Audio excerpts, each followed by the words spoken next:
नमस्कार फरीदाबाद में सौरभ भारद्वाज और एक बार फिर हम लोग बसंतपुर से लाइव हैं आप देख सकते हैं। बाढ़ राहत शिविर यहाँ जिला प्रशासन की ओर से रेड क्रॉस सोसाइटी की ओर से लगाया गया है बाढ़ राहत शिविर, और हम लोग वहां पहुंचे हैं। और हमारे पास से फरीदाबाद से हमारे साथ हैं पारस भारद्वाज से फरीदाबाद से। बात करेंगे उनसे। पारस, क्या व्यवस्था है यहाँ, क्या महसूस कर रहे हैं?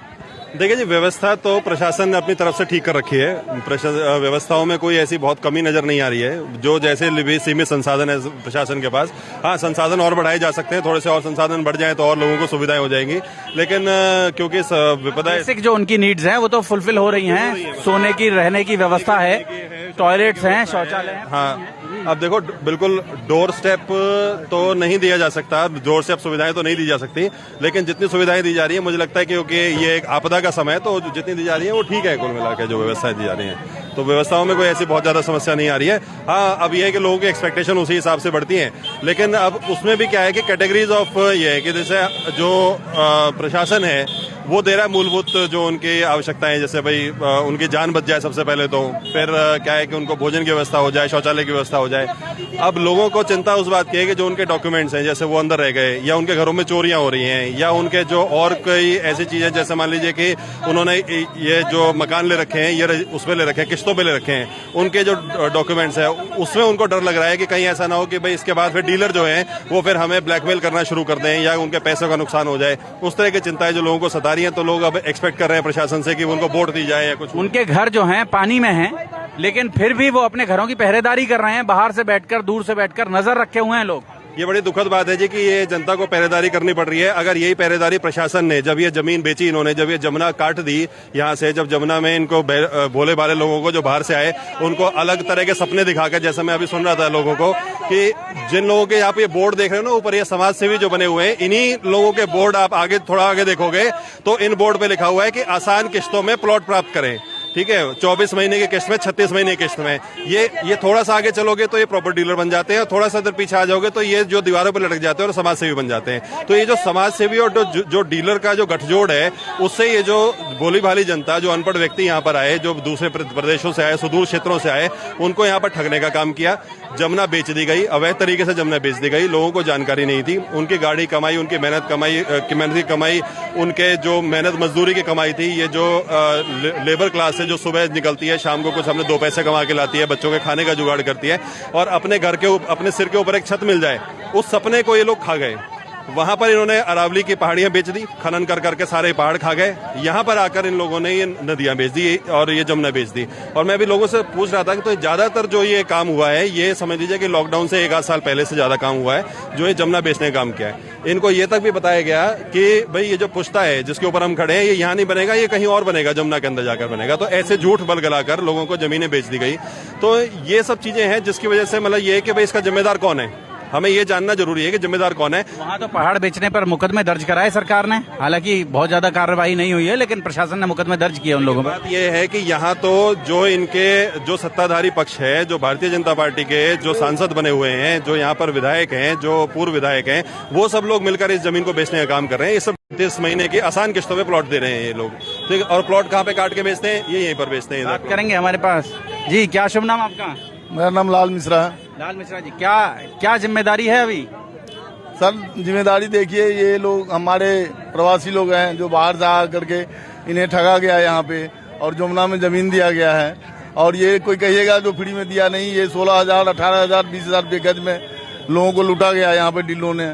और आज देखिए, जब से ये बस रहा था उस टाइम से ही हम लोग कह रहे थे कि एक न एक दिन इसमें पानी आएगा तो बहुत ज्यादा आफत आएगा, और वो दिन आज आ गया है। आप देख ही रहे, आज 4 दिनों से लोग रोड पे खड़े हैं, और रोड पे खड़े होकर के और इनके सारे घर दरबार सबका खाली करके निकलना। मुझे तो सुनने में ये भी आया कि ये लोग ये भी सोच रहे हैं कि ये लोग खाली करके चला जाए, फिर ये प्रॉपर्टी हमारे हाथ आ जाए।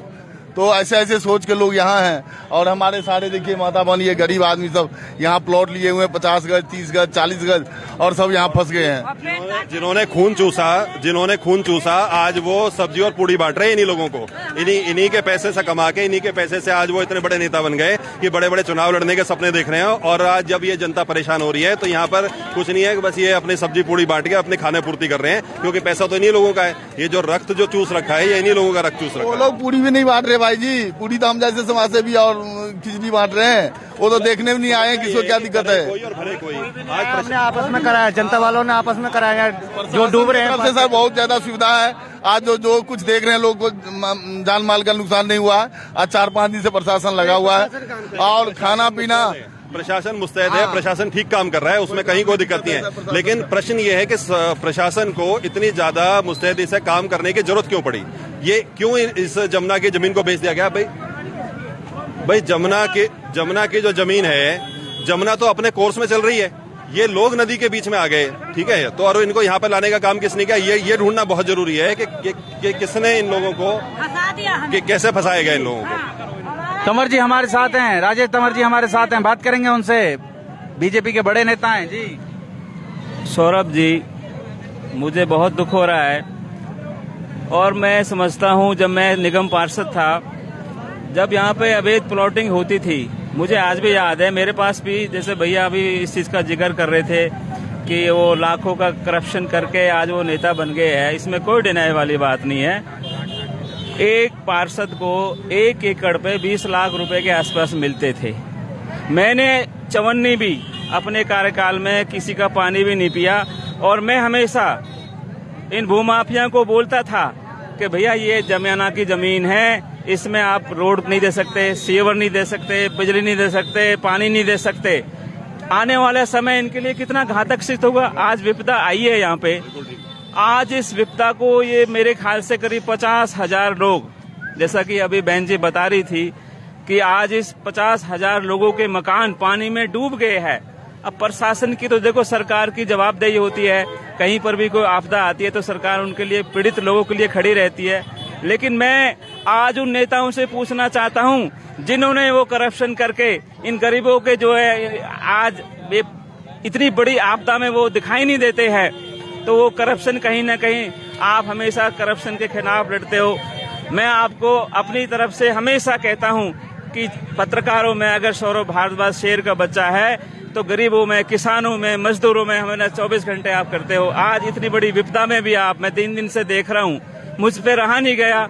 आज 50,000 लोग इस जो है विपदा में फंसे हुए हैं। मुझसे जो संभव मदद हो सकेगी, मैं अभी यहाँ पे अपने दौरे में निकल रहा था, तो मैं आपको बहुत बहुत बधाई देता हूं कि आप ऐसे इनके विपदा के बुरे दौर में भी आप इनके साथ खड़े हो। आपका बहुत बहुत धन्यवाद सौरभ जी। ऐसे काम करने वाले पे सर सख्त कानून की कार्रवाई होना चाहिए। और जो मान के चलिए ये जमुना है, ये पुश्ता है, फिर पिछले साल पानी आएगा, इन लोगों का जिंदगी समझिए वो है, तो इस पे कार्रवाई होना चाहिए। इनको एक वैकल्पिक व्यवस्था सरकार करके दे, इनको अच्छी जगह फ्लैट, होरी की तरह बसाए इनको भी, इनको अच्छी जगह फ्लैट दे। और जिसने भी इस तरह से मकान ये इनको बेचने का काम किया है, जो जमीन बेचने का काम किया है, उनके खिलाफ कार्रवाई होनी चाहिए और उनसे रिकवरी होनी चाहिए। जो पैसा इन्होंने किया है, जो 5,000 रुपए गज से लेकर और आज ये 25,000 रुपए गज तक इन्होंने रेट पहुंचा दिया है, 22,000 रुपए गज तक रेट पहुंचा दिया है, ठीक है। उसको भी सीने में तान के लेते हैं कि घर खाली करवा देंगे तुमसे, आधी किस्त पे भी बोलते हैं। और यहाँ मैं अभी देख रहा था, कुछ लोगों ने मुझे कागज दिखाए इस क्षेत्र में कि ये लोग पैसा उधार लेते हैं, पैसा लेते हैं उधार, और उस पैसे को जब भी लोग पटा नहीं पाते हैं तो इनके मकान पहले नाम लिखवा लेते हैं। तो पहले बेचते हैं, फिर उसी मकान को अपने नाम लिखवा लेते हैं और फिर इस चीज को जो है अपना वो कर देते हैं। फिर ऐसा लोग मोटी कमाई करते हैं। 5,000 6,000 रुपए गज वाली जो है उसको फिर 8,000 रुपए गज या 10,000 12,000 20,000 रुपए गज तक। रुपए गज लिए। क्या नाम आपका? मेरा नाम है सरोज, और 12,000 रुपए लिए, हमसे बोला करे नहीं आता है पानी, हम बेफालतू जाल में फंस गए। किसने बेची थी आपको ये जमीन? ये जमीन बेची शक्ति ने। आप भी यहीं रहते हैं? हम इधर रहते, हमारी बहन रहती है इधर, वो भी शक्ति से। एजेंट है, एजेंट के नाम ले रहे हैं लोग सर, और वो सौरभ जी अलग है। अब ये जमीन के 3 तरह के मालिक है, इनकी कोई म्यूटेशन नहीं चढ़ी हुई, पता नहीं एक जमींदार ने किसी के नाम अटॉर्नी करी, आगे रजिस्ट्री करी, कितने लोग इनके मालिक है। अभी तो देखना इनके साथ बहुत बड़ा होने वाला है। एक इंसान के पास एक जमीन की 3 रजिस्ट्रियां हैं। आप बिलीव नहीं करोगे, मेरे पास कई केसेस आए हुए हैं ऐसे, उनके पास भी रजिस्ट्री है, उनके पास अटॉर्नी है, किसान मर गया है, दूसरी पार्टी को अटॉर्नी देगा, तीसरी पार्टी ने भी रजिस्ट्री करा ली है। तो ये सब इसके लिए हम सब दोषी है। हमें सोचना चाहिए, आज इतना बड़ा करप्शन, ये कई हजार करोड़ का मामला है, ये बिल्कुल सही करप्शन से तो बिलबिल आ रहा है ये शहर। हाँ जी, बहुत करप्शन है। 3-3 रजिस्ट्री प्रशासन में बैठे लोगों ने करी है। नहीं, रिंकू सिलानी है आम आदमी पार्टी से। बेचारों को कहीं ना कहीं जो ये 3 आपने भी बोला 3-3 रजिस्ट्री हुई है, 3 रजिस्ट्री कैसे हो सकती है? प्रशासन में जो बैठे लोग हैं वही तो नहीं है। आप डायरेक्ट से सरकार नहीं चढ़ हुई इनके मोटे से। जैसे विधायक जी हैं उनको ये जानकारी भी नहीं कि ऐसे ऐसे कॉलोनी में बसे हैं यहाँ पे, उनको क्या पता बताइए।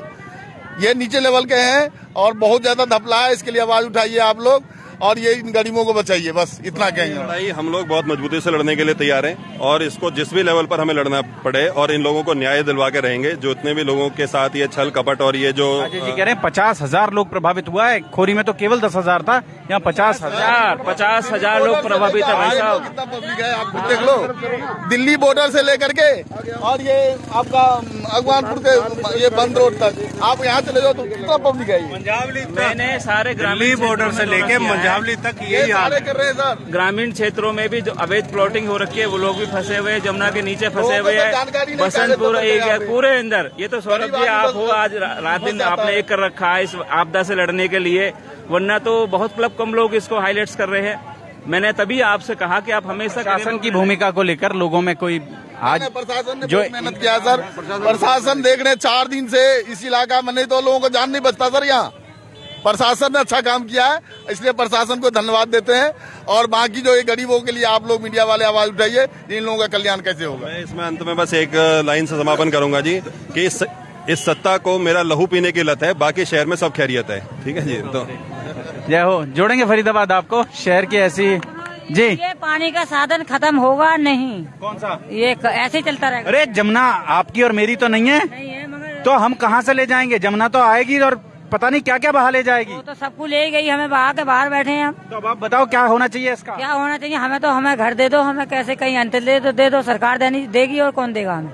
हम तो खुद नहीं। यमुना का पानी तो भाई आप नहीं बहा सकते हैं, वो तो आपका काम नहीं है। काम नहीं है, लेकिन ये काम तो जरूर है कि जमुना पर लाइट दे दीजिएगा। लाइट होगा कि नहीं होगा? सारे पब्लिकों को लाइट जो काट दिया गया है, हाँ, वो कहाँ से आएगा? वो अभी नहीं होगा।